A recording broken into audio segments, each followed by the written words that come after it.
What does Paul say is the vehicle for the inclusion of the Gentiles into God's people? Let's see. Oh, I don't know.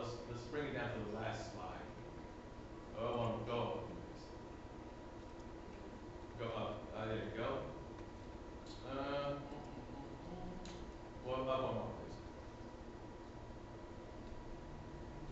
Go one more, please. Is that the first one? What is it? The church is what I'm looking for. A+. Very good, Sarah. See, the A+ students usually sit on the front row. You always know who the smart ones are because on the front row they want to answer all the questions. Okay. Don't be sorry. Don't be sorry. Oh, you mean because you uprooted him for? Well, he answered 2 questions, so you're still behind there. Okay. So anyway,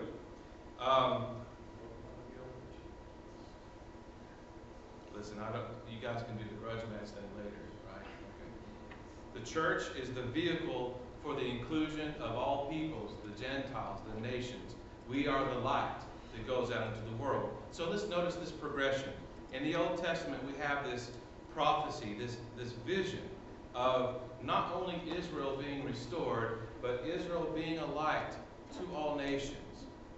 In the New Testament, we have these nations, these Gentiles, these foreigners coming to pay reverence to this king when he is born. And then we have Paul and the entire church being that light to the Gentiles and going out and preaching the gospel everywhere and bringing in these people, calling them home to the Lord. There's just one more thing for us to notice. What is it?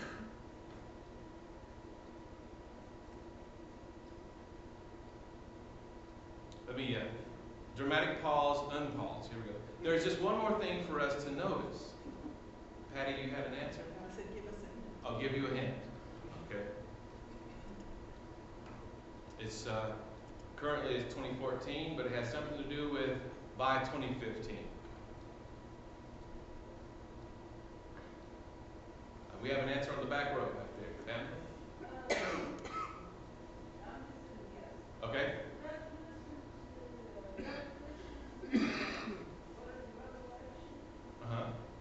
I'm having trouble hearing you. Okay. Yes.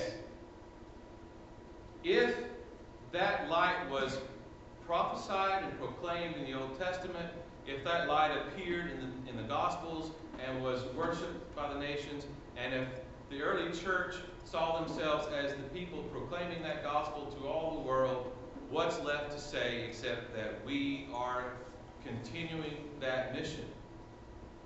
Does that make sense? In other words, I'm just trying to include ourselves into that progression.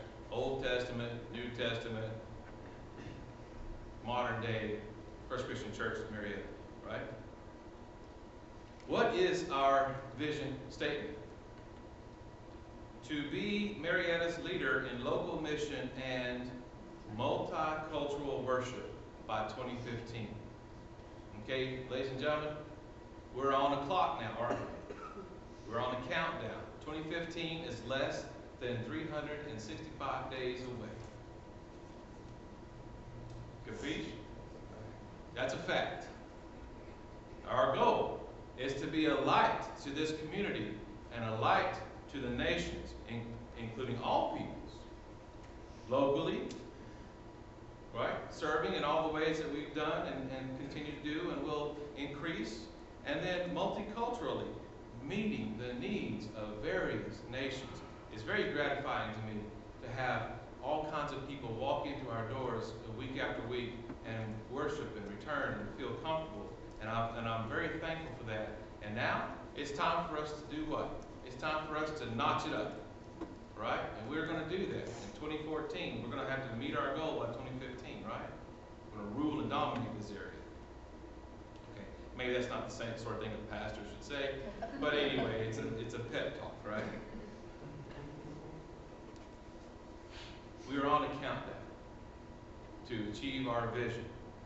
And there are several things coming up very quickly that I will just mention here at the end. One, Very soon, Jerry's going to be telling you a lot about a stewardship campaign. And no, this is not where we put a high-pressure sales pitch on you. We don't twist your arms. We don't make you sign your name to any piece of paper. But this is our opportunity to say we're going to, make this commitment to the Lord and His church. Secondly, at the end of this month, as you saw in the advertisements, we're going to have an evangelism seminar here. And we're going to talk about what we can do and what we need to do to reach our community and to help this church to grow and to expand right here in this area.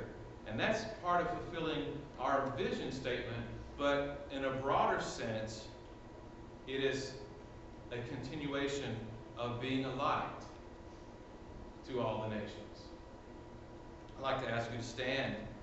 I don't think there's anything more appropriate than to say we have a call to action.